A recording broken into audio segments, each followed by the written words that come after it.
Tudo bom, pessoal? Bem, hoje eu vou aqui ensinar para vocês alguns caminhos possíveis para a gente utilizar simuladores em sala de aula. Eu vou apresentar para vocês o PhET, que é uma ferramenta muito útil, tá? Aqui disponível de graça para todos, então vamos iniciar. Para quem nunca viu, PhET, e vocês podem colocar Colorado, e vocês chegam aqui no PhET, tá, pessoal? Recomendo que cliquem aqui. E vocês vão ver que o PhET, na verdade, gente, você clicando aqui, use uma sim, que ele tem simulações, né? Você vai cair aqui numa série de simulações, tá? Se você for ver, você tem simulações de bioquímica, ciências da terra, matemática e vários tipos de simulação, principalmente para a galera de bio e exatas, tá? Eu sou um professor de física, então vou mostrar alguns de física que eu já utilizei e como que a gente pode utilizar isso em sala de aula. Vai ser uma aula de sugestões aqui bem assim, de experiência mesmo. Então em física, se eu clicar, vocês vão ver que a gente tem muitos aqui simuladores, olha só a quantidade, tá bom? Mas eu recomendo o seguinte, toda vez que você for olhar um simulador, olha aqui ó, no cantinho que você tem um símbolozinho. Olha sempre pelo símbolozinho do 5, porque isso é HTML5. Os simuladores HTML5, olha só, eles são embarcados, ou seja, você consegue abrir eles via o navegador. Isso é muito útil no momento que você está utilizando em sala de aula, porque você não precisa instalar nada, você simplesmente abre, tá? Então, o primeiro ponto é esse, procurem pelos HTML5 e eu vou compartilhar com vocês algumas atividades que eu já utilizei em sala de aula, tá? Eu vou abrir aqui o Balançando. Vou abrir também o Cargas e Campos, tá? Vou abrir aqui também o Estado da Matéria, tá? E vou abrir por último aqui também, isso aqui, tá, gente? É tudo uma questão de prática, tá? O interferenciômetro, então vocês podem ir olhando e vendo vocês mesmos como que vocês utilizam aí na aula de vocês. A minha recomendação é que vocês abram os do HTML, tá? E porque eles são mais práticos. Bem, o que acontece? Aqui no Balançando, nós temos a seguinte situação. Nós temos a questão do equilíbrio, tá, gente? Ele sempre tem uma introdução, mas eu vou direto no laboratório de equilíbrio, que é, você pode marcar, usando réguas ou marcas aqui, uma balança e você tem que equilibrar os pesos que você coloca aqui. Então, olha só, eu coloquei na marca 4, 5 quilos e eu tive equilíbrio, agora vamos experimentar colocar 5 aqui. Opa, desequilibrei. Para equilibrar, eu vou ter que jogar 5 ali do outro lado. Então eu posso, sim, nesse caso eu estou fazendo situações simples, né? Mas vamos dizer que eu coloco 10 quilos aqui. E eu peço para você equilibrar 5 quilos aqui do outro lado. Como que eu vou fazer? Como será que eu consigo fazer isso, tá? Eu tenho que ter algum cálculo aqui envolvido, tá? Então isso aqui é muito útil para o professor que está fazendo aí o ensino da parte de torque, tá? Então a gente tem o joguinho, e o joguinho é muito legal, porque você tem que fazer o equilíbrio. Bem, então aqui, se a gente usar as marquinhas, né, para ficar mais fácil, nós conseguimos dizer que eu vou ter que jogar aqui, fiz o equilíbrio, você vai ganhando ponto. A gamificação é muito útil nesse momento. Nesse caso, o que ele quer? Ele quer que a gente veja para qual lado que ele cai. Então, olha só, vai cair para cá, vai cair para cá ou vai ficar equilibrado? Certo? Vou cair para cá. Opa, acertou. Né? E aí, aqui, tem que equilibrar os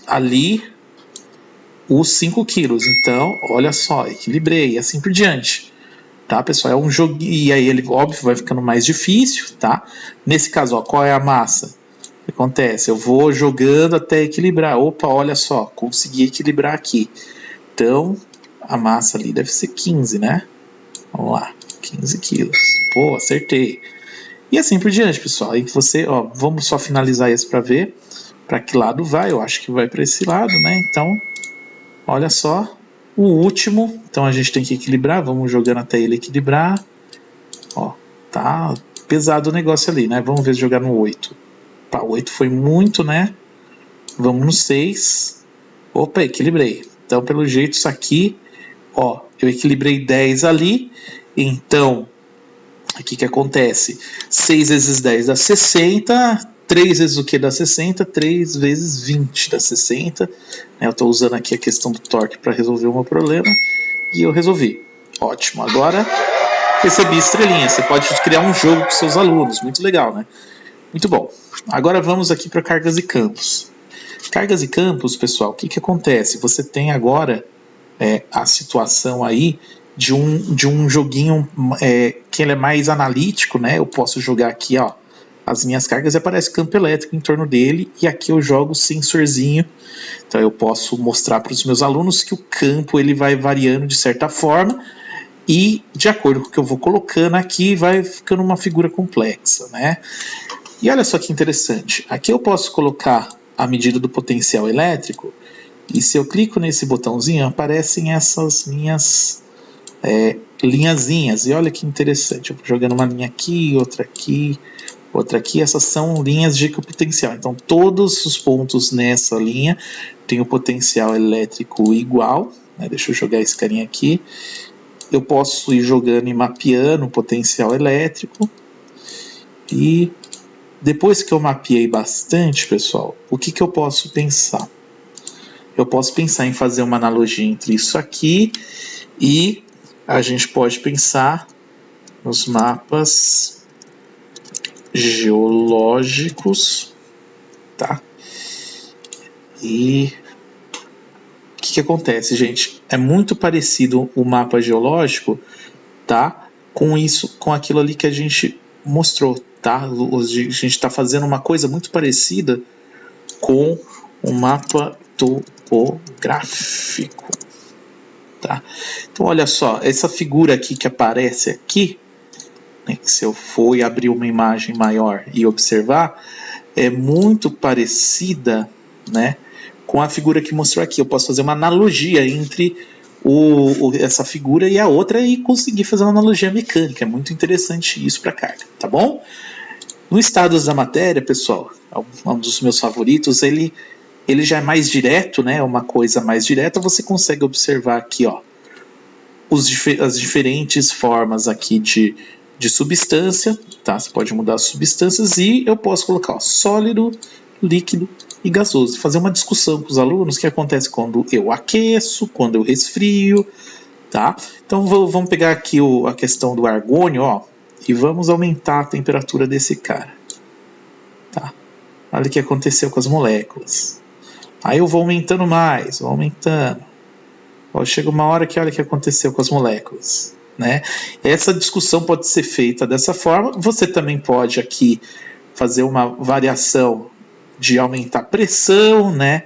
Chegar aqui, ó, vou aumentar aqui, ó, o meu calor, né? Vou jogar aí mais energia para dentro. Eu posso jogar até mais moléculas, olha só. A pressão vai mudando de acordo. Se eu apertar isso aqui, ó, a pressão também vai mudando. E de acordo com que eu vou variando essas coisas, eu posso ver ali, ó, vou diminuir a temperatura, vou ver o que acontece com o estado da matéria, tá? Se eu aumento a pressão aqui desse cara, o que acontece, né? Se eu vou também resfriando, você vai variando e vai vendo aí o que acontece, que olha só ali do lado, o diagrama de fases ali, ó, tá mudando a minha posiçãozinha ali, tanã, e olha só, uma hora eles ficaram solidificados, olha que interessante. Então você consegue fazer esse tipo aí de análise, tá bom? Muito legal. E enfim, pessoal, esse aqui é outro aplicativo. Vamos para a interferência de onda, tá? Na interferência de onda nós temos aqui, nesse caso, agora um outro fenômeno físico, né? Que é o das ondas. E aí você pode começar de um caso simples, fácil de observar aqui, ó, de uma gotinha caindo. Se eu mudo a frequência, aumenta a frequência, vai cair gota mais rápido, ó. Tum, tum, tum. Isso vai produzir uma onda, ó, mais curtinha. Se eu mudo a amplitude, eu mudo o tamanho da minha gota, ó. Eu faço uma gotinha pequenininha. E olha que interessante, eu posso olhar de lado para ver o que está acontecendo de lado, tá? Agora, vamos aumentar o tamanho da nossa gota e ver o que acontece. Olha só. tá? Eu também posso jogar isso em forma de som e eu também posso jogar isso em forma de luz. Então você pode pensar que todos esses fenômenos são fenômenos de onda. Olha, o gráfico eu posso colocar aqui também para a gente ver o que está acontecendo, tá? Ali aquela telinha está formando ali do lado e daqui a pouco a gente vai entender direitinho o que está acontecendo. Agora vamos para a interferência, olha só. Posso fazer com que 2 gotas agora estão caindo, isso vai mudar o fenômeno, né? E agora eu posso chegar aqui, mudar a frequência e ver com o gráfico aqui o que está acontecendo em determinadas posições, tá? Eu posso ver aqui e agora o que eu vou fazer, gente? Posso fazer isso aqui também, tá? Usando agora aqui a minha interferência, ligo os dois, né? E olha, eu posso mudar para partícula para a gente ver o som, ou eu posso fazer os dois, inclusive, né? Ou se fica meio confuso, eu costumo jogar um só. Então, o que acontece, gente? Eu posso mudar o espaçamento aqui entre os dois, ver o que isso influencia, tá? Posso fazer uma série de alterações. Também posso jogar em fendas, né? Eu posso jogar aqui ó, um buraco e faço a onda passar por uma fenda, tá? Eu posso fazer com que tenha uma fenda, posso ter 2 fendas e assim por diante. E olha só, quando eu uso a luz, tá, pessoal? Eu posso colocar uma tela aqui atrás e ver o que acontece quando eu jogo 2 fendas e aciono o meu gerador de luz. A luz está vindo, olha só, foi. E ó, aqui fez essa imagem se eu colocar uma tela na frente. E aí eu posso ir alterando as coisas. Ó, por exemplo, eu faço com que a distância entre as fendas aqui fique menor. E olha, mudou a imagem ali no fundo. Opa, o que será que mudou? Eu posso mudar a cor aqui e ver o que acontece quando a gente muda a cor. Será que influencia em alguma coisa? Então a gente pode fazer esse estudo. E essas medidas aqui em cima, gente, o que ela faz? De acordo com a posição aqui, eu posso ter comportamentos de onda diferentes em lugares diferentes que a gente vai perceber por aqui, tá bom? Muito bem, pessoal. Então isso aqui ó, tem uma série de coisas interessantes que a gente pode fazer. E por fim, pessoal, aqui a gente tem um laboratório de pêndulo que também é muito legal, que você pode utilizar aí na tua aula para ver, por exemplo, a questão da energia, como que a energia influencia o movimento de um pêndulo, se eu mudar a gravidade, o que vai acontecer, tá? Então, olha só, se eu chego, vamos começar do início, né? Chega aqui e jogo aqui desse lado, olha aqui que eu posso fazer, eu posso deixar lento para analisar melhor meu movimento, eu posso utilizar aqui um planeta diferente, tipo Júpiter, e com isso eu posso também colocar o atrito e ver ali ó, a energia como que ela está sendo influenciada desse lado. Tudo isso, pessoal, eu recomendo que vocês utilizem de várias formas. Vocês podem utilizar em videoaula, vocês podem utilizar no momento da aula para poder entender o que está acontecendo no momento. Vocês podem jogar também isso durante uma explicação baseada nisso e ficar variando entre isso e a sua apresentação. Então tem várias formas de se apropriar, tá, pessoal? E eu recomendo que vocês entrem e olhem como que funciona essa nossa ferramenta, tá bom? Então muito obrigado aí pela atenção e boa preparação aí para a nossa crise do Covid.